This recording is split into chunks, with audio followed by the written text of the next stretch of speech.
Okay, friend, welcome to day 2 of Habit Loop Boot Camp.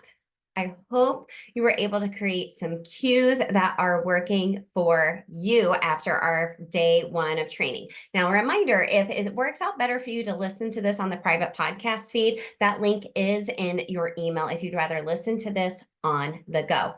Now, today we're talking about unique healthy routines from that Atomic Habits for Women philosophy. Now, just a reminder, you can grab the Healthy Habits Accelerator pod course or learn more about one-on-one coaching if that is a better fit for you. I'd like to let you know that I do discuss this during my trainings because sometimes you need higher level habit coaching, and this is how I do it. I either do it through the course or one-on-one coaching. So remember, you can use the code LOOP to get $20 off of the pod course if that is the route you want to go. So today's quote, we're starting with one of my favorite authors, John C. Maxwell. He says, "You'll never change your life until you change something you do daily. The secret of your success is found in your daily routine." And gosh, isn't that the truth? If we just break it down and keep it a little bit more simple, like what are you doing now to support you and who you really want to be? And if it's not supporting you, then let's change that, which is what we're going to be doing today. So we talked about those habit loops. What is it? A cue, routine, reward. Today we're talking about the actual habit. So little recap of what we took action on yesterday together. Did you do it? Did you figure out a cue, like a location, a time-based, an emotional one that maybe you have? Did you do a schedule audit going through your day to figure out what type of cue works best for you? Well, today we're going to be talking about routines. The second part of the habit loop, this is the actual habit, right? Bonus habit tip, these can not only be daily, but they can also be weekly or monthly. I have a bonus training that we just added to the Healthy Habits Accelerator pod course to help you do this. Now, I could easily just be like, okay, work out, meal prep, talk nice to yourself. But how's that working out for us, right? That's why we created like everything we do here at Habit Hack Your Health.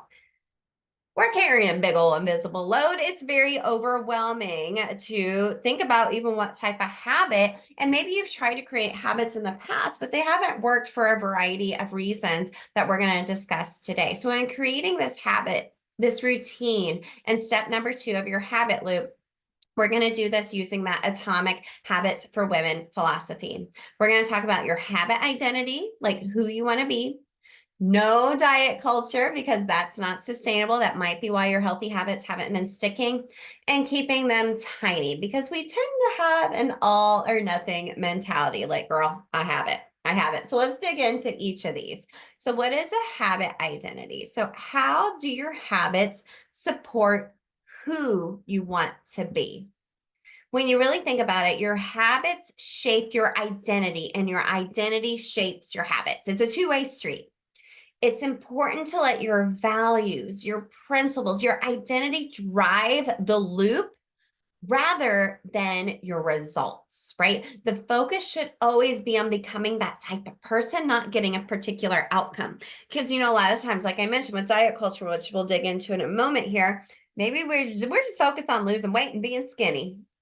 But why? Like maybe you need to actually lose weight so you have more energy. So like your markers, your blood pressure, your cholesterol, all of that is in a healthier range. So you were able to train for life and have a long life for your kids, right? It's not just about the result. It's about your values and who you want to be, and let that drive the loop rather than the results. That's going to be way more sustainable.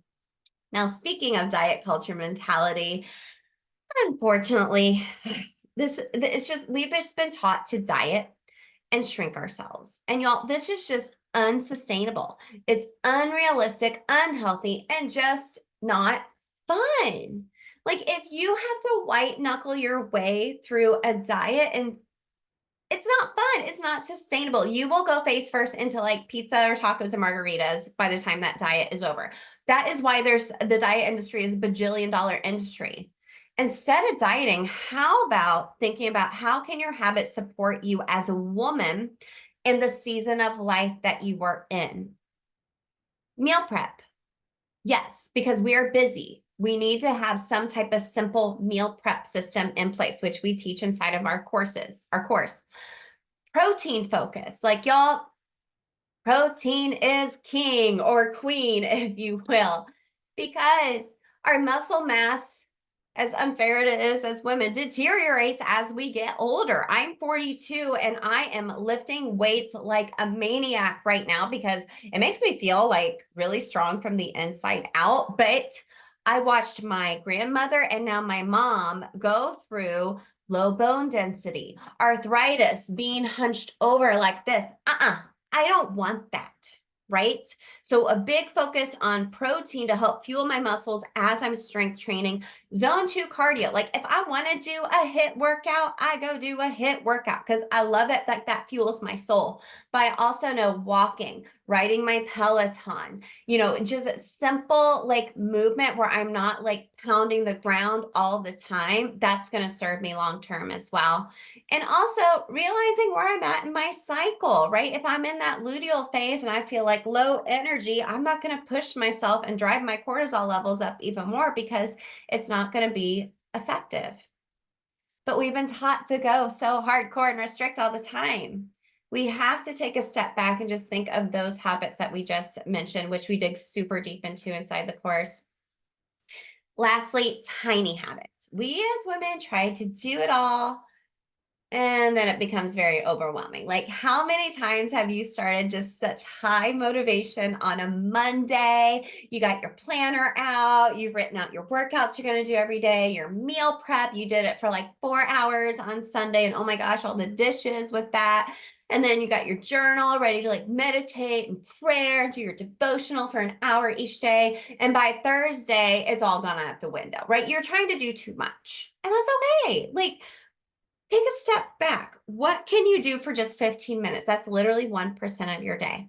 What is just one tiny habit that compound over time and influence other healthy habits over time? This is what training for life is all about. Now, I know you're probably like, okay, doing 15 minutes of a workout every day is it's not gonna get me the results I want. Okay, I understand where you're coming from, but what are you doing right now? Okay, I'm giving you a big hug and giving you some tough love right now. What are you doing right now? Like something is better than nothing. We have to meet ourselves where we're at. I guarantee you, though, the more you do this tiny habit, the more it leaves more capacity for you to be like, probably go try an Orange Theory class. I could go meet a friend for a walk. I can do this. It's creating this new trigger, this new recircuiting in your brain to be able to do more later. And you're probably going to be able to do it a lot sooner than you think. We teach a 21-day plan inside of my course, and because it works.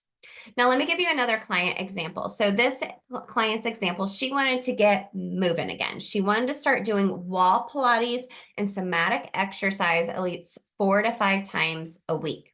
I love this. Some notes that she gave me, she's in early menopause. So there are some hormonal fluctuations and side effects. I think I'm in perimenopause. I don't know. My body's like not my body right now. And that's okay. But I get where she's coming from. So let's talk about some routines within these habit loops that I created for her. This is what I do for all of my one-on-one clients is create some customized habit loops for you. So her first habit loop, we did some morning food freedom. Her cue is her alarm goes off. She goes to the bathroom. She heads down to make her coffee. I did not change that. Her new routine is though to eat some protein.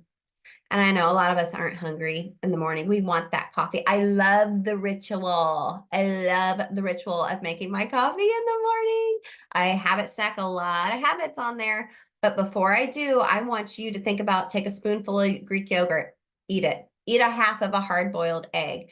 Have some protein in your belly. The reward is drinking your coffee on the other side of that without the stimulating effects. So the reason being is this client was drinking coffee, boom, as soon as her alarm went off.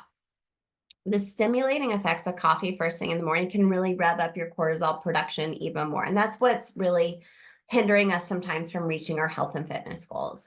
Pushing that back like just a little bit, either starting with water or eating a little bit can help. Plus, you're already a little dehydrated from sleeping, and coffee is a diuretic. So chug some water first, take a spoonful of Greek yogurt, then enjoy your coffee. Great new habit loop. Really simple. Big long-term effect though. Habit loop number 2, some morning movement. Her cue is go to the bathroom. Her workout clothes are already now laid out. The routine is wall Pilates or a somatic workout. The reward is her coffee.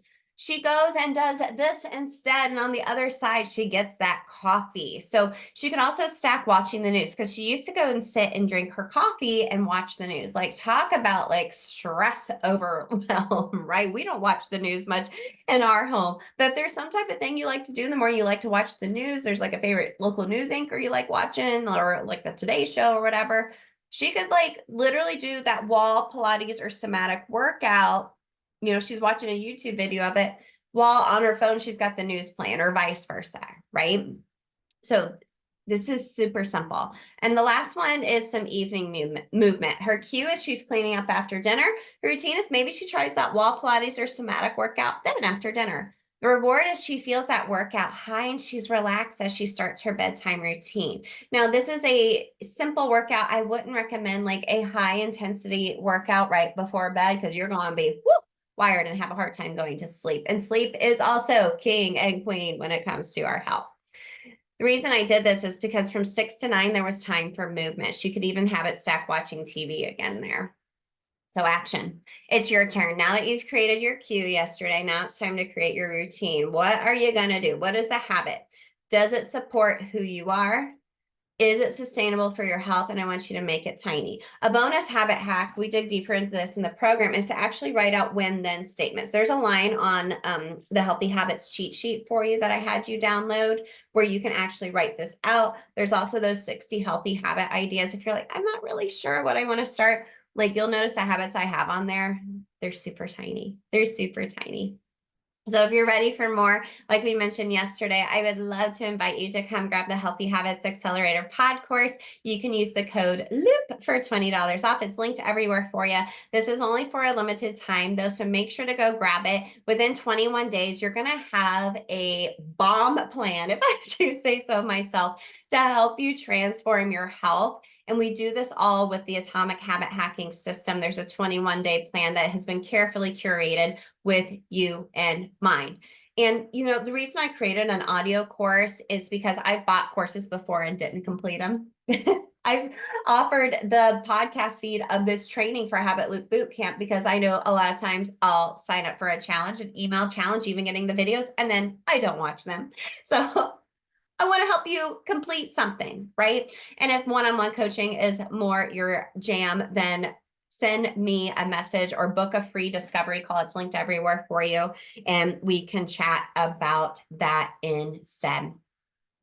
I'm so proud of you for showing up for today. The cue part, got that done. Check that off your list. Think about what type of atomic habit you're going to set for yourself today and make sure it supports who you are, is sustainable for your health, and to make it tiny. Reply back to the email. Let me know what healthy habit you're doing, or if you need some help, you're like, oh, girl, I'm not really sure which one to do. Let me know. Now, I love this quote from BJ Fogg. He's the author of Tiny Habits, one of my favorite habit books. Create a constellation of habits, tiny in size, but big on impact. This is where it's at, and that is atomic habit hacking at play. Well, let me know how creating your habits in that second step of your habit loop go today, and I will see you tomorrow for the final step, which is honestly the trickiest step for us, and that is creating a reward. I will see you tomorrow, my friend.